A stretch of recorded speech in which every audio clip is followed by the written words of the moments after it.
Una.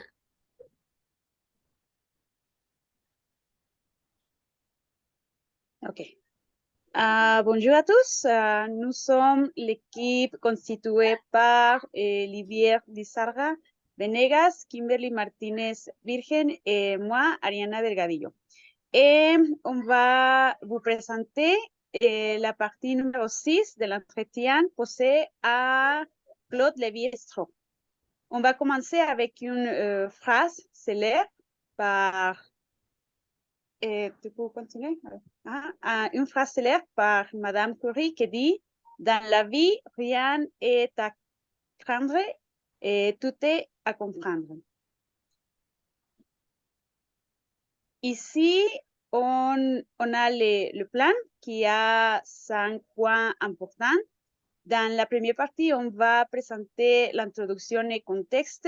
Et dans la deuxième partie, on va parler sur le sujet de l'entretien.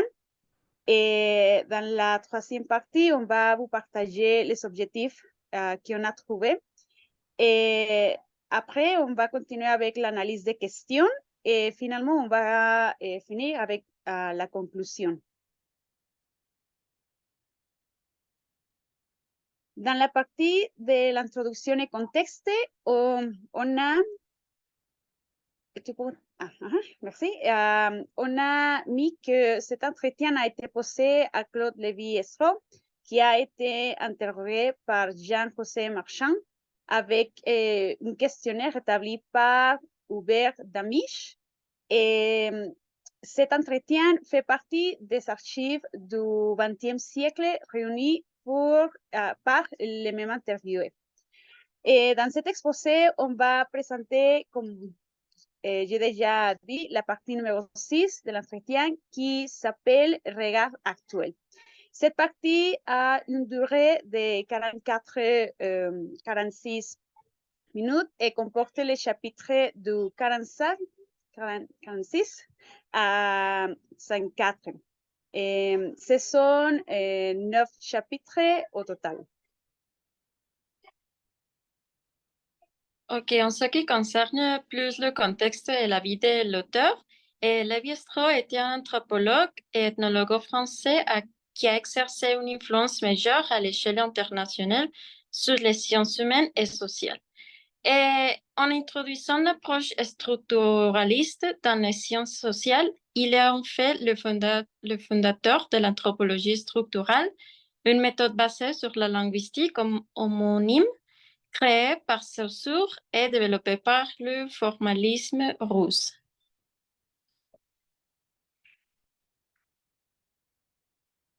Bien, dans la partie des objectifs, on a divisé les objectifs en objectifs de l'entretien et les objectifs de l'exposé. Et par rapport aux objectifs de l'entretien, on a connaître les visions et perspectives contemporaines d'après Lévi-Strauss sur différents sujets liés à la société moderne, comme l'art, l'anthropologie, le mariage ou l'économie. Ok, puis après, nous avons les objectifs de l'exposé, qui sont nos objectifs.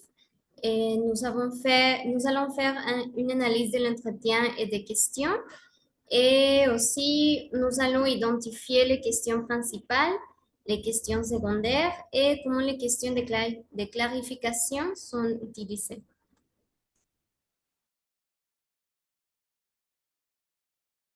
Maintenant, on va passer à l'analyse des questions.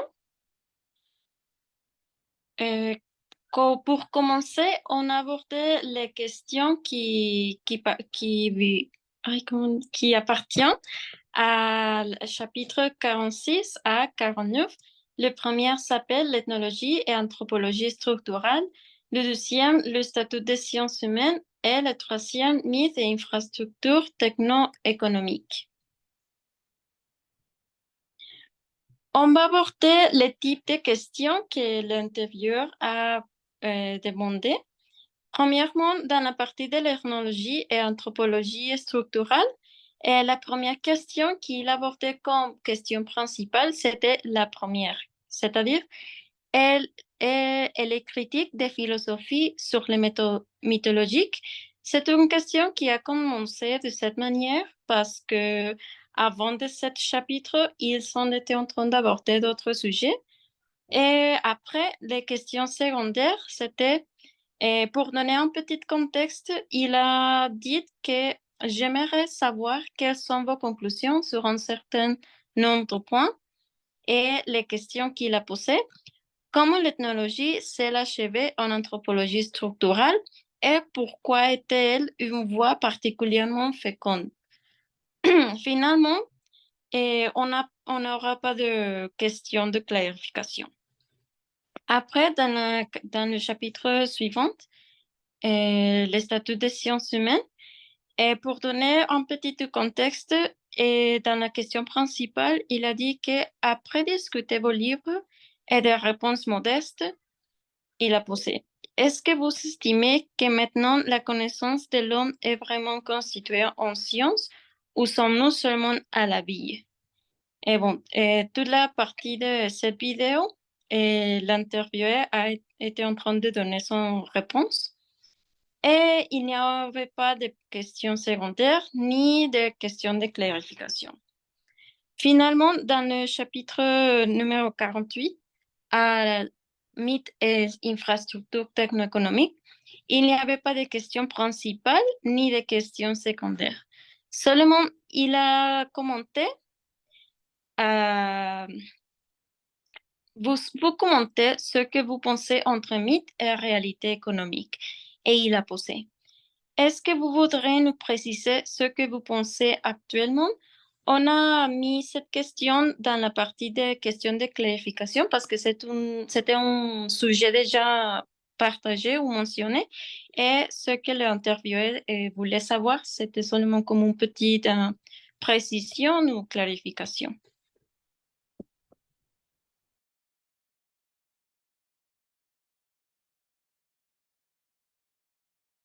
Ok, ensuite, on va passer au chapitre suivant.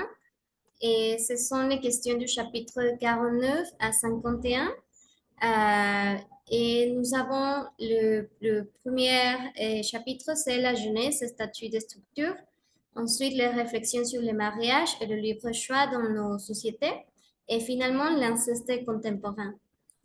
Par rapport au chapitre 49, nous avons ces questions et je l'ai mis dans l'ordre ici, car dans la diapositive suivante, nous allons voir comment les questions selon l'ordre ne correspondent pas aux questions principales, secondaires et de clarification.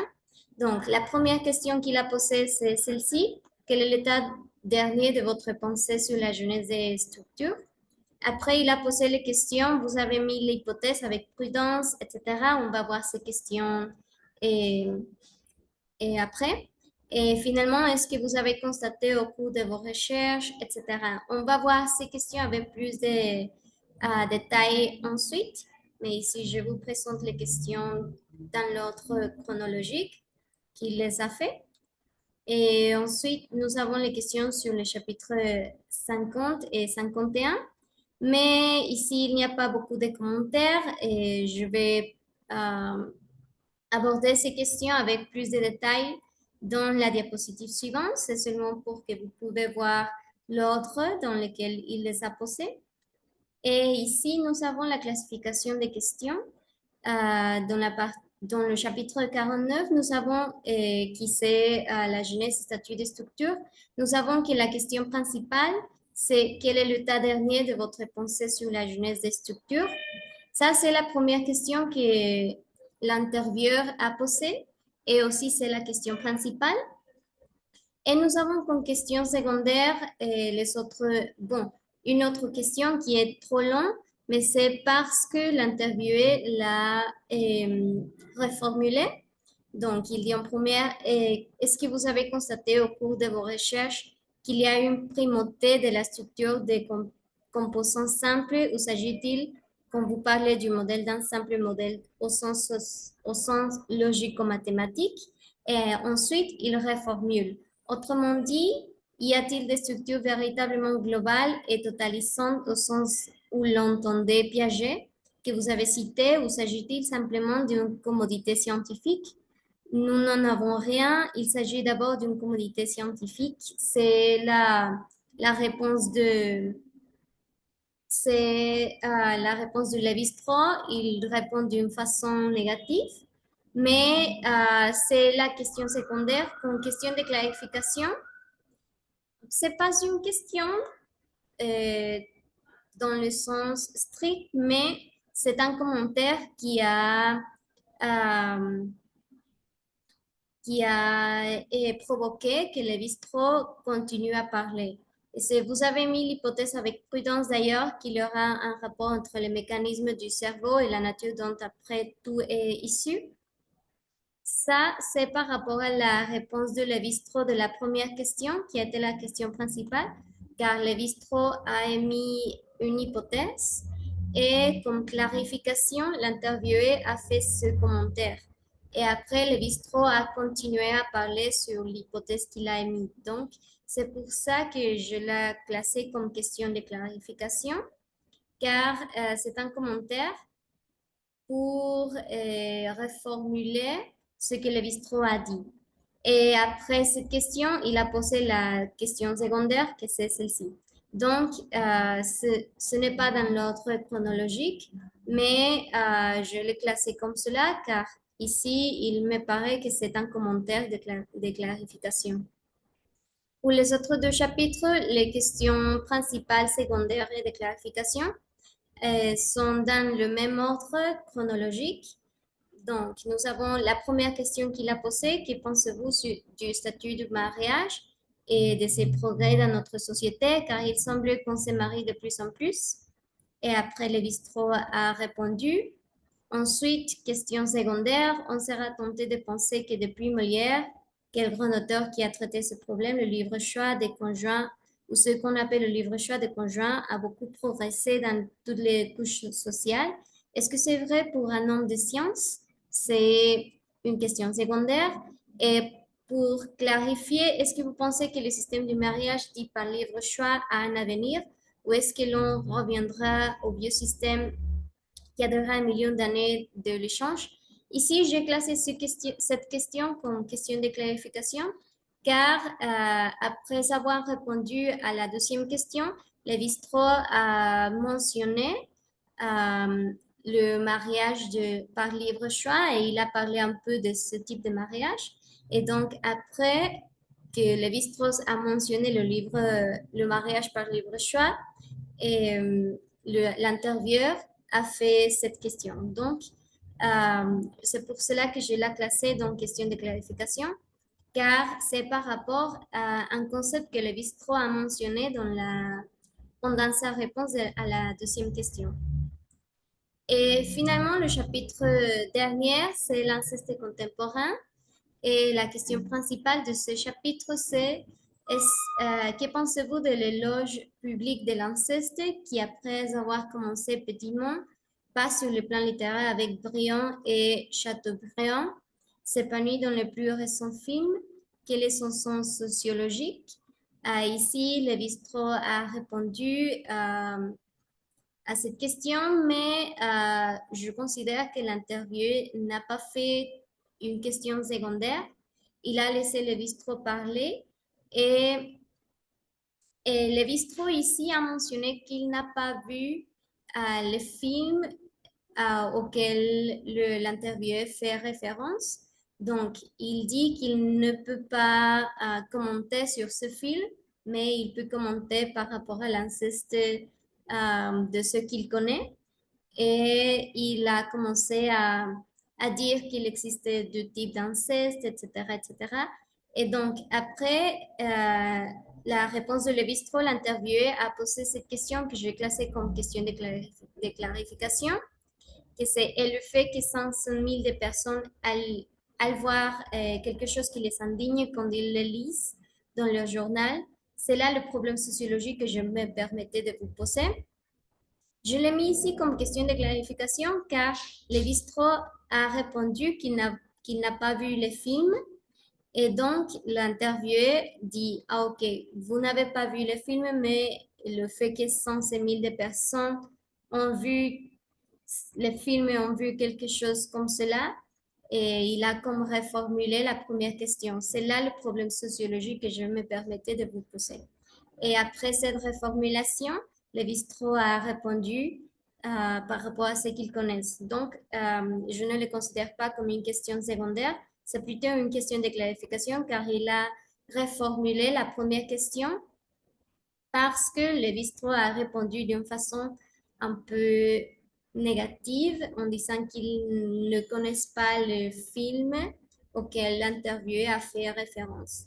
Et donc, ici, nous pouvons observer comment dans les chapitres 50 et 51, les questions sont posées dans l'ordre chronologique, mais dans le chapitre 49, c'est une question principale, après une question de clarification et finalement la question secondaire. Donc, c'est ça ce qu'on peut observer par rapport au chapitre 49, 50 et 51.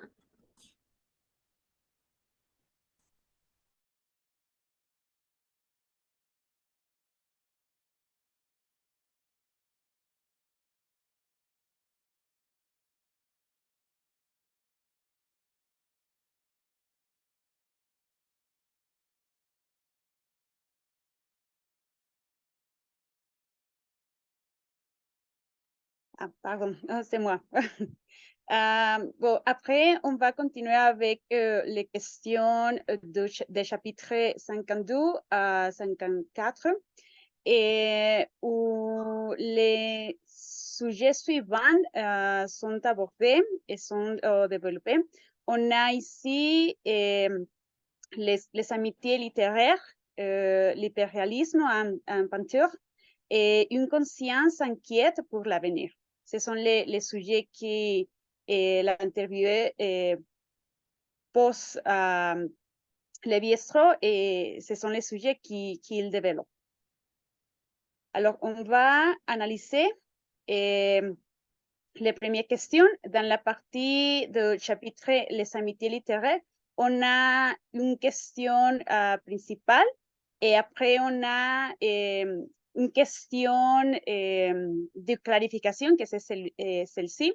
Mais il faut dire aussi que cette question de clarification est posée par le même Lévi-Strauss, car il veut faire une clarification par rapport à la question principale que l'interviewé a faite, que c'est accepteriez-vous pour finir de nous parler des écrivains que vous avez connus, comme vous nous avez d'ailleurs parlé déjà d'André Breton. Et ici, Lévi-Strauss vous clarifier que elle ne connaît pas vraiment des écrivains, mais il peut parler de quelqu'un par rapport aux les œuvres littéraires qu'il connaît. Après, après de la question principale, on a les questions secondaires, que ce sont celles-ci, parlons justement de Michel Léry, qui est en effet un écrivain important. C'est une question que l'interviewé a posée par rapport à la mention de Michel Léry de la part de Lévi-Strauss. Et après, on a une question secondaire par rapport à un autre écrivain connu, que est un écrivain que vous avez connu en Amérique, qui appartient à la génération antérieure, Jacques Maritain. Et après cette question secondaire, il y a un développement par rapport à les amitiés littéraires de Lévi-Strauss. Après, on a l'impérialisme en peinture. Et ici, avant de poser la question principale, il y a un petit dialogue entre l'interviewé et l'intervieweur où ils parlent sur le rôle du peintre de Strauss et une annonce qui cet philosophe a fait sur le retour du réalisme. C'est pour ça qu'on a la question, est-ce que je puis vous demander ce que vous pensez de l'impérialisme qui paraît vérifier curieusement vos prévisions? C'est la question principale. Et l'interviewé laisse parler librement Lévi-Strauss.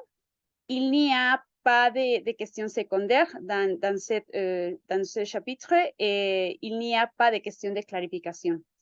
Et finalement, comme dernière question dans l'entretien, on a le sujet une conscience inquiète pour l'avenir ou les visions ou les perspectives qui sont développées parlent sur ce que Lévi-Strauss pense qui va passer dans l'avenir. Et la question, c'est, pour terminer, accepteriez-vous de nous dire comment vous voyez l'avenir au sens plus général et aussi l'avenir moins grandiose que nous donne la paternité? Et dans ce côté, Lévi-Strauss décrit la paternité qu'il connaît avec sa propre expérience, mais il dit qu'il n'y a vraiment pas beaucoup à dire. Alors, il passe directement à parler d'une paternité plus, plus littéraire, si on peut dire comme ça. Et dans cette partie ici, il n'y a pas de questions secondaires et il n'y a pas de questions de clarification.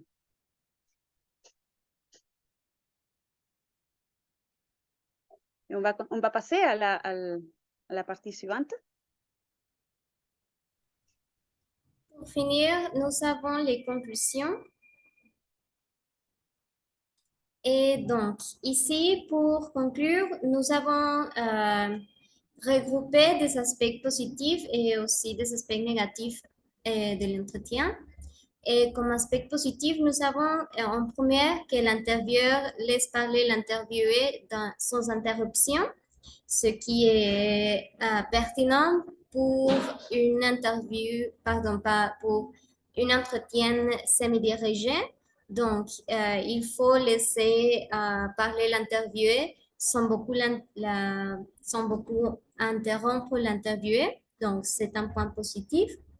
C'est tout à fait correspondant à une enquête semi-dirigée. Après, nous avons aussi retrouvé que les questions sont suffisamment ouvertes pour permettre l'interviewé d'exprimer ses opinions de manière exhaustive. Et c'est aussi un point positif car bon, les questions sont dirigées, mais aussi elles laissent à l'interviewé parler beaucoup de ses expériences ou ses opinions, etc. Ce qui est, encore une fois, pertinent pour l'entretien semi-dirigé. Et aussi, nous avons trouvé que les questions secondaires et de clarification sont pertinentes et elles nous permettent de diriger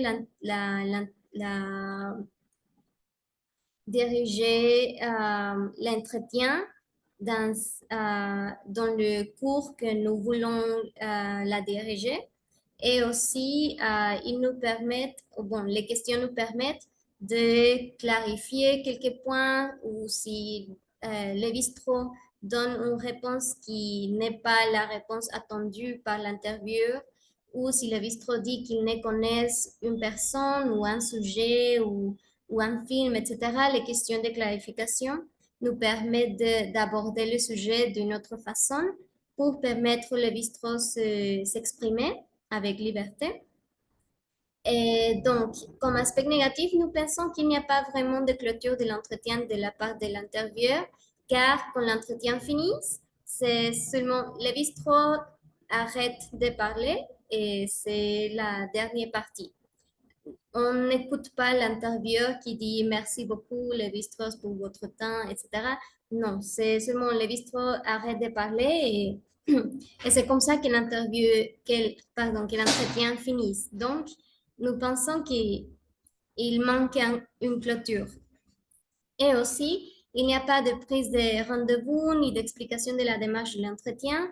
Donc, comme nous avons dit, c'est seulement les bistrots parlent, l'entretien fait des questions et quand les bistrots finissent de parler, l'entretien finit. Donc, il n'y a pas comme en Norrois et aussi pour commencer l'entretien, il n'y a pas une salutation, donc c'est seulement les questions et c'est comme ça. Nous ne savons pas si si c'est parti, on était fait, mais ils n'ont pas été enregistrés.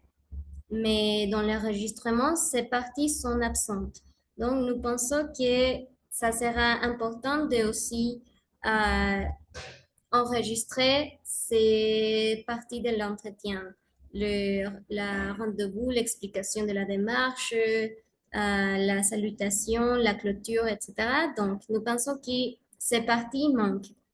Mais en général, nous pensons que c'est un bon entretien et que c'est très complète. Mais je ne sais pas si mes camarades ont d'autres commentaires. Sinon, c'est seulement ça, notre conclusion. C'était bien? Oui, ça va. OK. Il faut ici commenter aussi que de la même manière qu'il n'y a pas de clôture, quand on a fait le rendez-vous, comme rendu de la première partie, il n'y a pas de bienvenue ou d'explication de la démarche de l'entretien. Alors, Donc, ce sont les parties qui manquent. OK. Donc, oui, merci beaucoup pour votre attention. Et oui, c'est tout de notre partie. Merci.